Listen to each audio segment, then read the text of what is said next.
Shalom, shalom, j'espère que vous allez bien. Pour ce cours, Parashat Tetzavé, c'est une parasha très très importante. Très importante parce qu'aujourd'hui c'est la Iloula de Moshe Rabbeinu, mais aussi de Esther Amalka. Donc ce Shabbat, allumons les bougies de Shabbat, mais il serait bien aussi avant d'allumer les bougies en l'honneur de Moshe Rabbeinu et de Esther Amalka, puisque nous sommes le 7 Adar, et c'est une période très très importante et très très propice.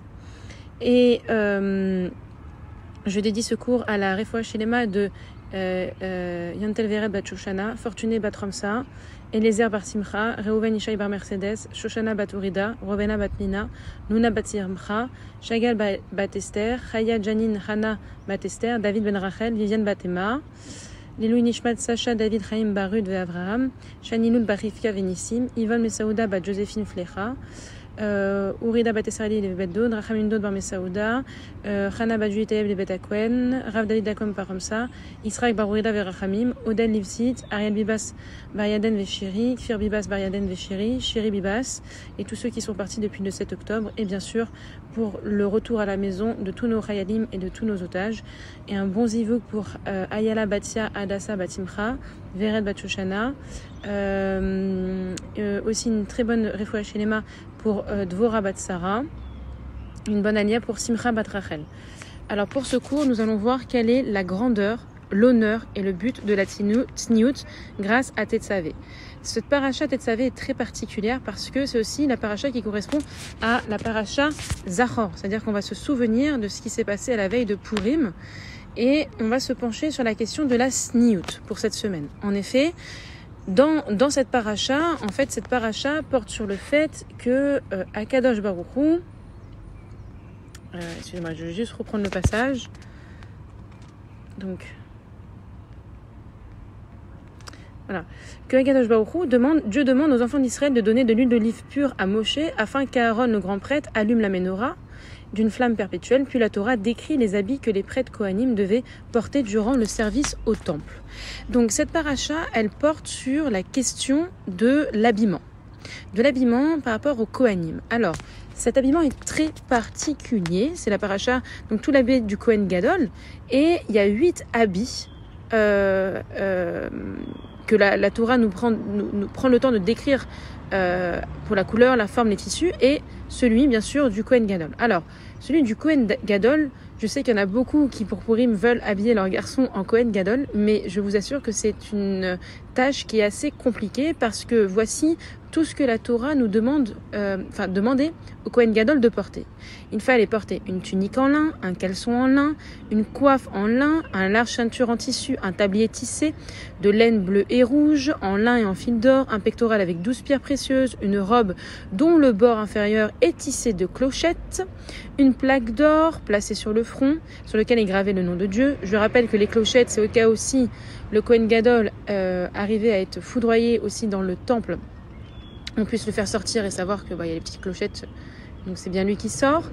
Mais on se demande pourquoi une paracha quasiment entièrement sur la question des vêtements du Kohen Gadol. Quel est le message ici? Et puis, ce qui est intéressant, c'est que, comme je vous l'ai dit en début de cours, c'est la Iloula de Moshe Rabbeinu. Et pourtant, dans cette paracha, il n'y a à aucun moment le nom de Moshe. Le nom de Moshe n'est pas cité dans cette paracha. Il figure dans toutes les parachutes, depuis sa naissance jusqu'à sa mort, à l'exception de Tetzavé. Et en fait, c'était une promesse qu'il avait dit, puisqu'il dit, après la faute du veau d'or, il avait dit à Hachem, pardonne leurs fautes, sinon efface-moi du livre que tu as écrit. Donc ça, on l'apprend dans Shemot. Et à ce moment-là, on se demande alors que cette parole a été accomplie un petit peu de façon partielle, puisque le nom de Moshe, en tout cas dans cette paracha, n'apparaît pas, a bien été effacé, ou en tout cas n'a pas été mentionné. Mais ce qui est plus surprenant, c'est que normalement, comme je vous l'ai dit, aujourd'hui c'est sa Iloula. On est le 7 Adar, donc n'oubliez pas s'il vous plaît d'allumer les bougies pour la Iloula de Moshe Rabbeinu et de Esther Amalka. Et la semaine prochaine c'est Purim, donc c'est encore plus important. Et on se dit, mais comment ça se fait que cette semaine qui est propice à Moshe Rabbeinu, où normalement on devrait louer Moshe Rabbeinu, eh bien on prononce pas le nom.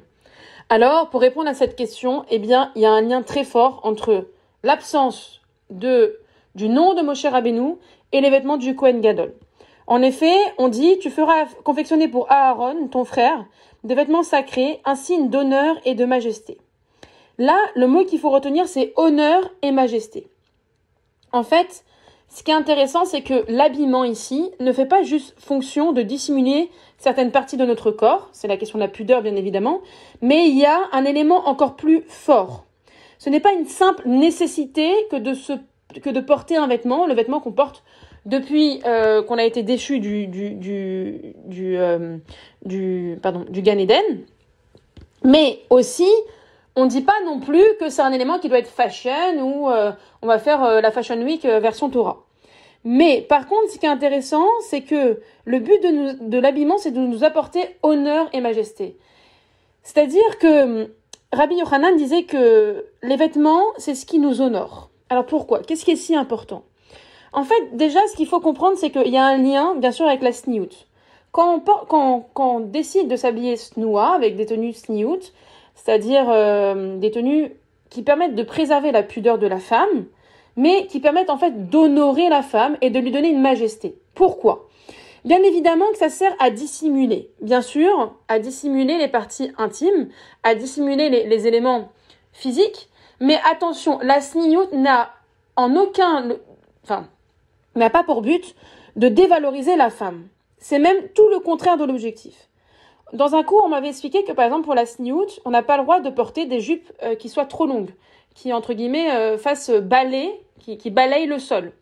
Il faut pas non plus des polos pour les femmes trop larges. C'est-à-dire, on ressemble plus à rien. C'est-à-dire que la sniout, c'est tout un entre-deux. Et cette sniout, en fait, cette pudeur doit mettre en valeur la personne, mais pour faire rejaillir sa beauté intérieure, pour faire rejaillir ce qu'elle est vraiment, sans entre guillemets, sans dessiner ce qui appartient à son intimité. En effet, on voit qu'il y a une autre preuve de la Torah qui nous montre ça, c'est dans la Megillat Ruth. Il y a Boaz qui a remarqué Ruth, et il demande dans la Megillat Ruth qui est cette jeune fille. Et pourquoi est-ce que Boaz a été attiré par Ruth à ce moment-là ? C'est parce que c'est la sniout, mais pas seulement la sniout, le fait de comment elle portait son habit, c'est aussi la manière dont elle se comportait. C'est-à-dire que pour ramasser les épis de blé, Ruth ne se baissait pas en avant pour ramasser les épis de blé. C'est-à-dire que toute la partie intime ne pouvait pas être dévoilée. Et ça ne mettait pas en avant, en fait, sa silhouette, mais sa silhouette intime, elle se baissait de telle sorte à ce que ses formes ne soient pas exposées. Et c'est ça, en fait. C'est-à-dire que la manière, donc l'élégance, la majesté, l'honneur avec laquelle elle prenait le temps de fléchir ses jambes, non pas en avant, mais de fléchir ses jambes pour ramasser les épis de blé, comme on apprend à une jeune fille, quand on lui dit que tu veux ramasser quelque chose par terre, eh bien, tu fléchis tes jambes et tu te mets dans un axe opposé, pas directement, mais une manière de faire. C'est ce qu'on apprend aussi dans la bienséance, dans les grandes familles, etc. Il y a une manière à une jeune femme qui porte des jupes, etc., ou des robes, de pouvoir s'abaisser. C'est la même chose. C'est-à-dire que la manière dont elle s'est comportée a attiré, en fait, le respect et la dignité de Boaz. C'est-à-dire qu'elle avait une manière de faire qui était différente des autres jeunes femmes à ce moment-là et qui, par sa différence, a attiré le regard, mais pas un regard négatif ou un regard ras shalom vicieux ou quoi que ce soit. C'est au contraire un regard qui a mis en évidence la grandeur de Ruth. Alors maintenant, quand on a fait tous ces liens, on peut faire le lien avec l'absence de Moshe Rabbeinu. Moshe Rabbeinu, le fait qu'il ne soit pas mentionné, c'est une louange. Pourquoi ? Parce que ça rappelle le sacrifice qu'il a fait afin de sauver son peuple. Moshe Rabbeinu, alors, moi c'est mon personnage préféré dans la Torah. Voilà, Moshe Rabbeinu, c'est Moshe Rabbeinu. Pourquoi je l'apprécie autant ? Parce que Moshe Rabbeinu, c'est l'exemple même de l'humilité. Moshe Rabbeinu, c'est celui qui a, avec son épouse, tout mis en place pour sauver le peuple juif. Ça veut dire qu'il a même demandé à Kadosh Baruch Hu d'effacer son nom pour pouvoir sauver le peuple juif. C'est-à-dire qu'à aucun moment il ne s'est mis en avant, il a toujours écouté ce qu'Akadosh Baruch Hu lui disait, et c'est pour ça qu'on l'appelait le berger du peuple juif. C'est-à-dire qu'on ne mentionne pas son nom, mais il est là à chaque instant, puisqu'il a l'honneur que Akadosh Baruch Hu lui parle directement, qu'il lui dise tu feras, tu engendreras, tu prendras. Même s'il a l'air absent, pas du tout. C'est son absence qui fait sa toute présence, qui fait son omniprésence, je dirais même. C'est-à-dire que c'est sa discrétion, son humilité, qui fait que Moshe Rabbeinu était remarquable et qu'il est digne de louange. En fait, cette absence d'éléments, c'est de rappeler en fait la grandeur de Moshe Rabbeinu que Akadosh Baruch Hu lui a donné. Et là, c'est la même chose, c'est-à-dire comme Moshe Rabbeinu a été discret, il est important que la femme soit aussi, toute femme juive, soit remarquable et digne de louange. Cette sniout n'a pas pour but d'amoindrir la présence de la femme, bien au contraire, c'est de lui conférer honneur et majesté.